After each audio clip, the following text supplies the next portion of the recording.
Our third speaker is Deborah Creamer from Iliff Seminary in Denver.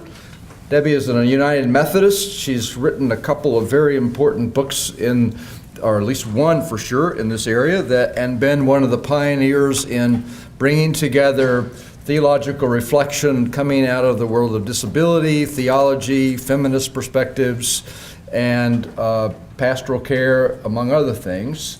She's worn a wide number of hats at Iliff Seminary, and you can either give her congratulations or condolences because she's just become the acting dean at Iliff, but is also part of our United Methodist contingent. And those of you who may not have heard that the United Methodists are gathering today at 4:30. To plot what, I'm not sure, but they are gathering. So, Debbie Creamer, welcome.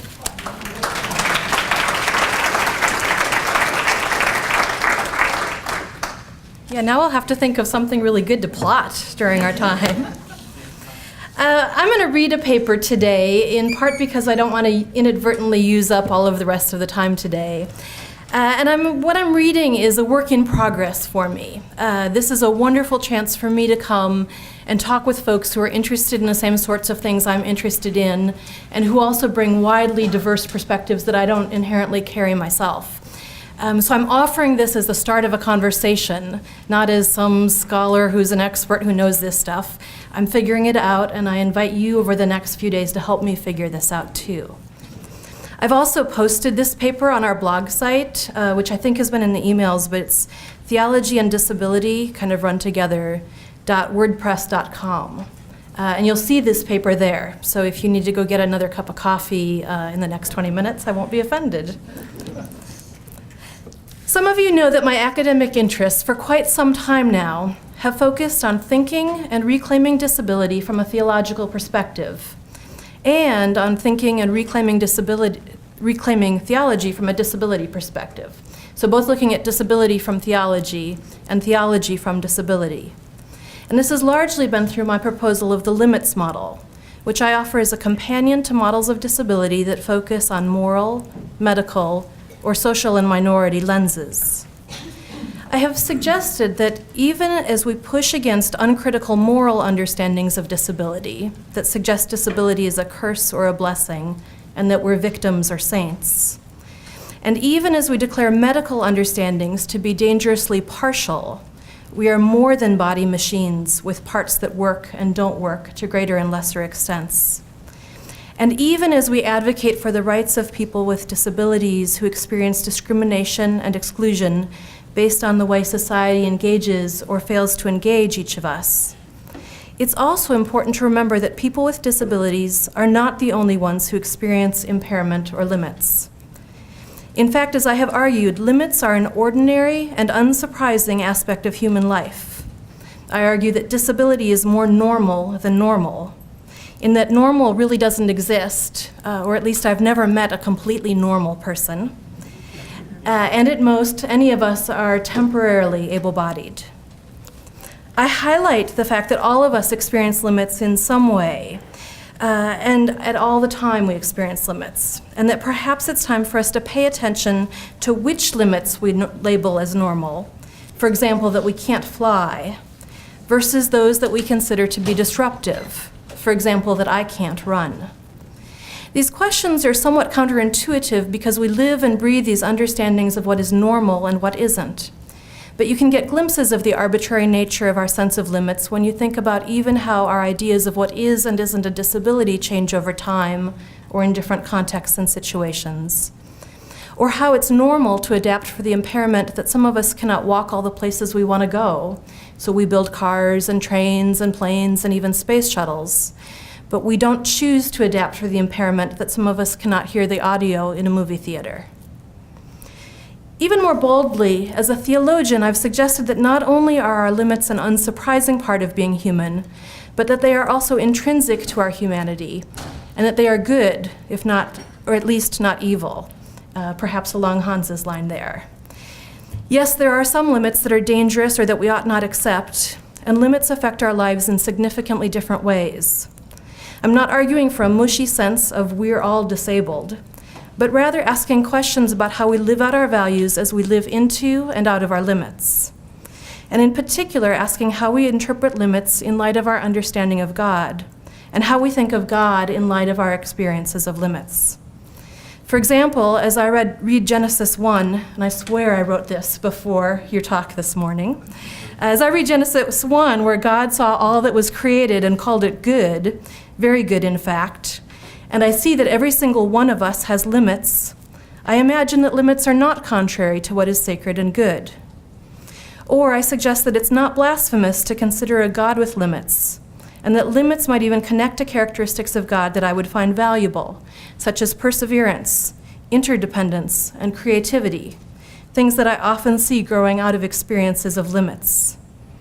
I don't expect everyone to read the creation story in Genesis the way I do, of course, nor to agree with me about the sense that God might have limits. But I hope folks who encounter my work will at least pause to think about what it might mean that we all experience limits, and whether, for example, that might help disrupt some of the us versus them categories that we tend to create around disability and non-disability, or might allow more space for new questions about what it is that we deem to be normal. All of us have limits, and we would do well to think theologically and ethically about these limits, instead of trying to pretend that they don't or ought not exist. Up until now in my academic work, I've largely talked about limits in general, or by glancing at a really wide range of limits. What I'd like to do this morning is share some of the ideas and questions I've been playing with recently as I focus specifically in on chronic pain.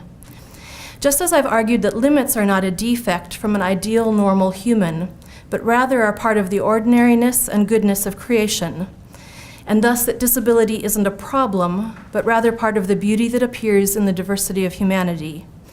I'd like to try on a perspective on pain that doesn't immediately think of it as a medical problem to be fixed, but rather that considers pain to be part of the beauty and scope of what it means to be human. Let me say that again. My proposal today is that we try on a perspective where rather than viewing pain negatively, we instead claim it appreciatively as part of the fullness of life and the goodness of God's creation, and perhaps even as an element of God's nature itself.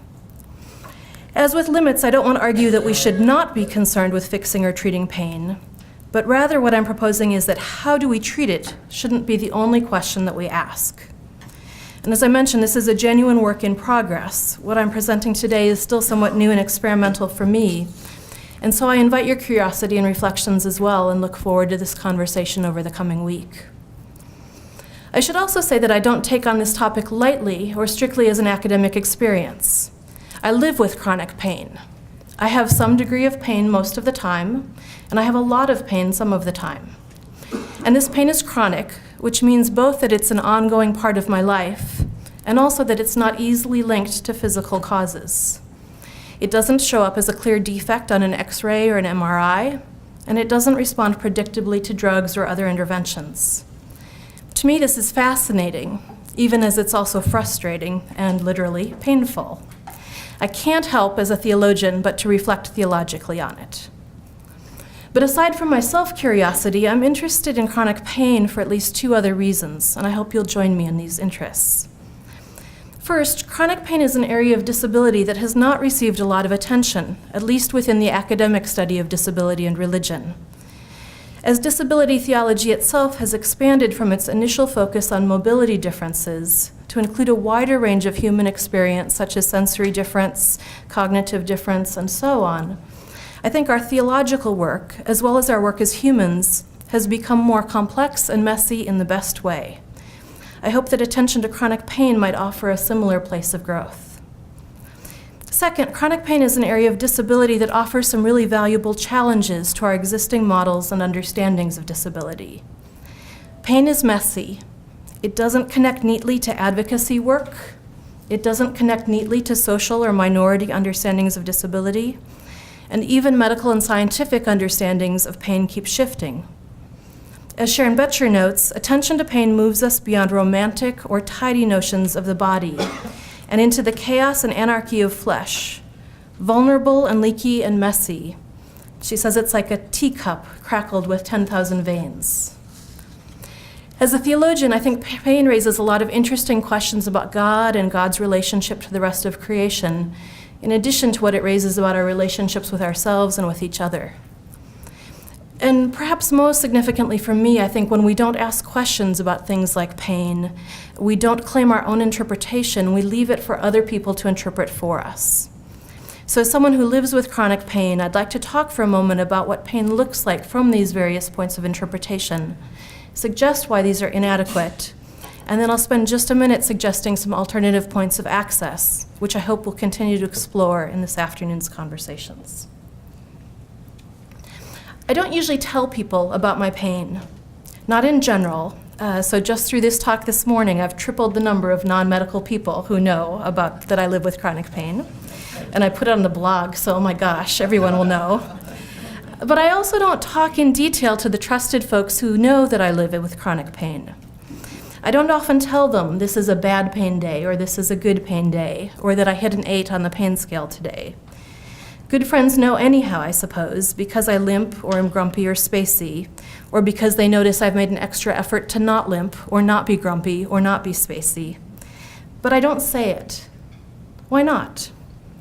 I think in part this is because I grew tired of people telling me they were sorry for me, or that they found me to be brave or inspirational, or that God must know I can handle it because God doesn't give us more than we can bear. At which point I often have to hold back that desire to cuss very vividly. Or when I don't hear these words quite so concretely, I still notice folks thinking that God gives us pain to teach us a lesson, or to toughen us up, or that pain is part of the fall, women's curse with childbirth and all that, or just the brokenness and partiality of human life, which will all be fixed with tears wiped away in the life to come. These are moral understandings.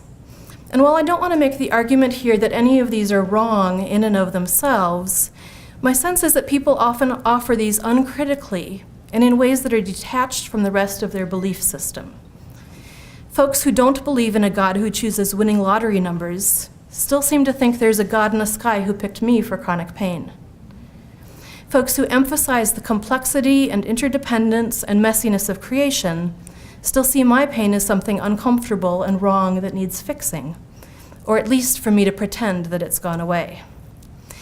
These are moral understandings of pain, and they connect with other moral understandings of disability, where if we don't reflect on them, we carry them around without knowing them, and we internalize them too.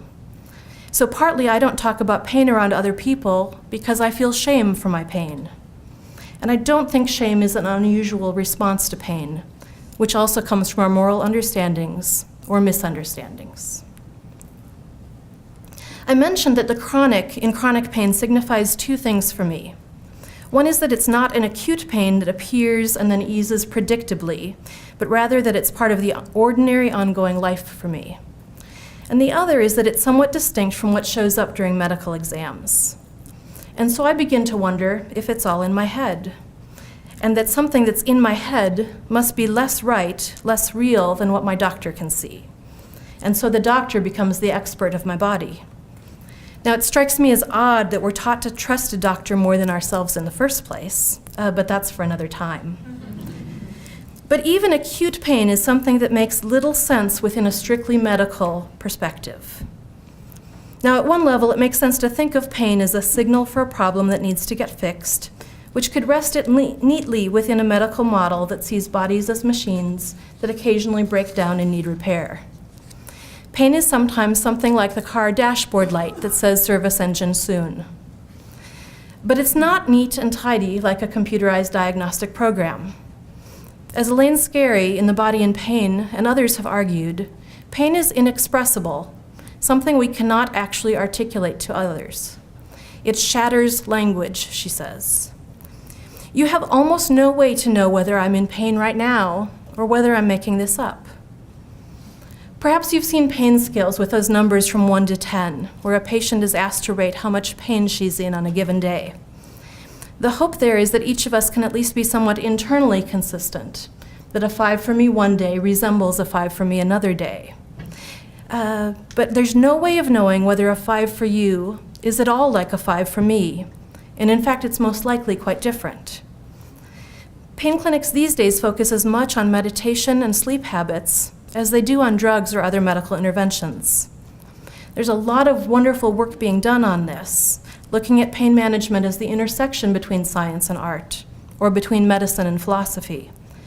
But my main point here is that pain isn't really a simple medical issue, and that we shouldn't abandon our sense-making about pain to a medical lens alone. I could talk for a minute about how the social model of disability engages pain, except it simply doesn't. This lens often suggests that disability exists in architecture and attitudes, not in the human body. Now, there are ways in which social framing does affect my painful body. Staircases and uncomfortable chairs can make my pain go up. But even the most perfect changes to attitudes and architecture and social structures will never take away my pain. If anything, the social model attempts to erase pain by ignoring it or treating it as irrelevant. This, too, is not a sufficient model for understanding the human experience of pain. Now, I suppose it's not surprising that I think something like a limits model offers some possibilities here, particularly as we think theologically. Pain is interesting to me in part because it's a common human experience. We all experience pain in different ways during our lives, and we will likely experience more pain the longer we live. Whether that's physical pain that comes from arthritis or broken hips or other experiences that we think of as being somewhat normal as we age, or whether it's the kind of emotional pain that comes from a longer life with more space for grief and loss and regret. And just as an aside there, I don't want to separate physical from emotional pain too quickly, particularly as we know that emotional pain has physical symptoms and physical pain affects us emotionally. But my point here is that just as all people experience limits, we also all experience pain. And so it seems awkward and inconsistent that we tend to define pain in contrast to life, instead of understanding and embracing life and pain as intertwined. Now, if we think about it, we don't actually want a life without pain. Pain tells us that something is wrong. Take your hand off the hot stove. Stop riding your bike when you have a torn hamstring. People who live without pain live in great danger. Pain also tells us that something matters. We feel genuine heartache at moments of great loss. Our stomachs ache when we're overwhelmed with stress. As painful as those things are, I would not want to live without them. Sometimes folks talk about good pain, the pain that comes with happily tired muscles, or the sharpness and release that comes with a good massage. Pain is linked to pleasure, to sex and childbirth, to struggle and growth. It motivates us to speak out against injustice and becomes a way we embody our resistance to injustice. I sometimes wonder if we'd have a more just world if those of us with privilege actually could feel the pain of our lives and the ripples we cause, something more healthy than our tendency to detach or numb ourselves from things like poverty, racism, and injustice. Finally, I think I want a God who feels pain, not just in a romanticized or symbolic way, but deep in God's body. A God who feels the pain, not just observes or imagines it. And I suppose that God would feel pain in a way that is chronic, with no end in sight, and with a scale that goes beyond measurable circumstances. Just like Easland's initial proposal of a disabled God, the idea of a God in pain is not foreign to us. Those of us in the Christian tradition remember that Jesus wept, and we can only imagine the physical and emotional pain of crucifixion. Most traditions carry stories that link pain with divinity, and all of our prophets and theologians have known pain in their bodies and known the world through pain. If we can only encounter the world through our bodies, and if our bodies regularly feel pain, then even the way we know the world is affected by and grounded in pain.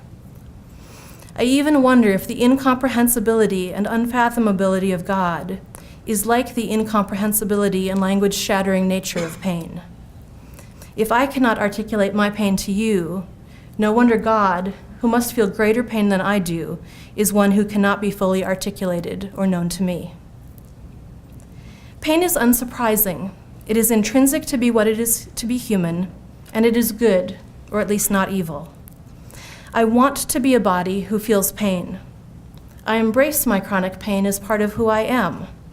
Yes, I do like drugs and other ways of easing it, but it offers me a lens to the world that is mine.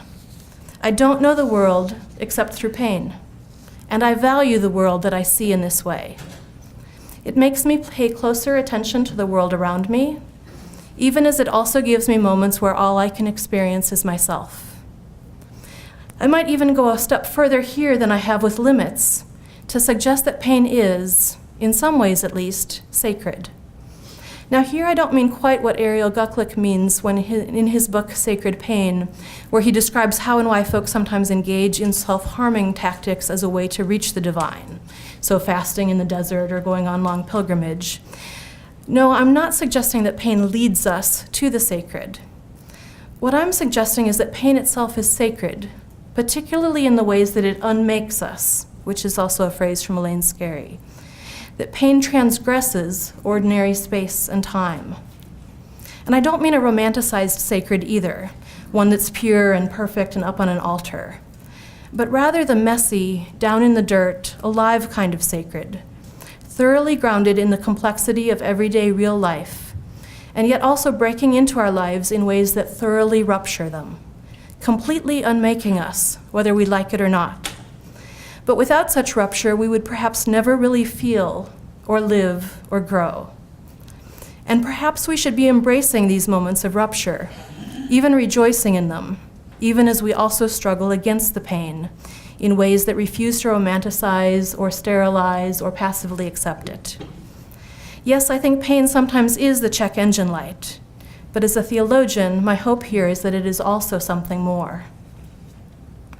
Now, for some of you, chronic pain might make more sense as a sign of the brokenness of the world or the fallenness or frailty of human life. There are days that I'll agree with you there. I'm not arguing that against such interpretations here, but really want to close by just highlighting two main points. First, it wasn't long ago that theology considered all experiences of disability to be brokenness and contrary to God's plan. Disability was a defect. We think more complexly now, or at least we ask more questions. Just as we've come to think of the full humanity and goodness of people who are deaf or who have Down syndrome, I'd ask us to reconsider our assumptions and prejudice about the wrongness of pain.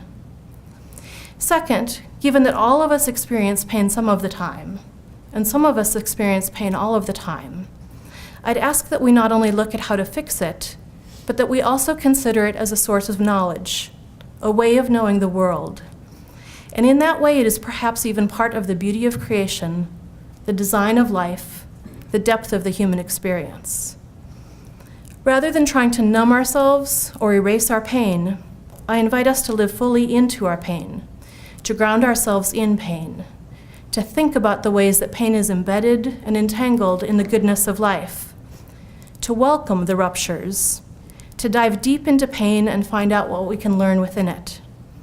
At least that's what I'm playing with today. I look forward to your thoughts.